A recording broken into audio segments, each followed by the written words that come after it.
এই দেশে আর যদি গন্ডগোল লাগায়, আর যদি রক্ত জড়ে, সমস্ত দায়িত্ব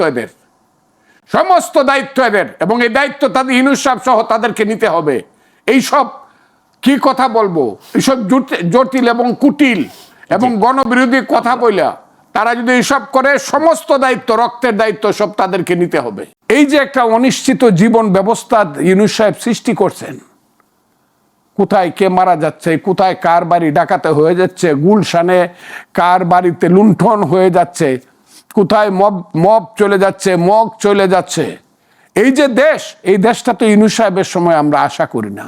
এখন আবার প্রতিদিন পত্র পত্রিকায় দেখি, পত্র পত্রিকা না, ইউটিউবে টিপ দিলেই দেখি ইউনূস সাহেব যে এই লোকটা সকালে একরকম বলে, দুপুরে আরেক রকম বলে, রাত্রে আরেক রকম বলে, সবসময় পেজ দিয়া কথা বলে। আর পেজ দিয়ে যারা কথা বলে তাদের রাষ্ট্রের দায়িত্ব নেওয়া উচিত না, তারা ওই ডিপ্লোম্যাটিক জোনে থাকা উচিত। জনাব ইউনূস সাহেব তো আর পলিটিশিয়ান না, কিন্তু উনি তো একজন মহান মানুষ হিসেবে বিশ্বাস করতাম। উনি কেন এত কুটিল এবং জটিল কথা এখন বলতেছেন আমি কিন্তু বুঝতে পারি না। উনি একটা কথা বললে ইউনূস সাহেব তার উপর দিয়ে আবার গলা বাড়ায়া, ওনার যে চাকর আছে পিয়ারু, উনি আবার দেখবেন ওনার চেয়ে উঁচু কথা বল। প্রেস সেক্রেটারি, আচ্ছা যাও, প্রেস সেক্রেটারি আমি জানতেও চাই না।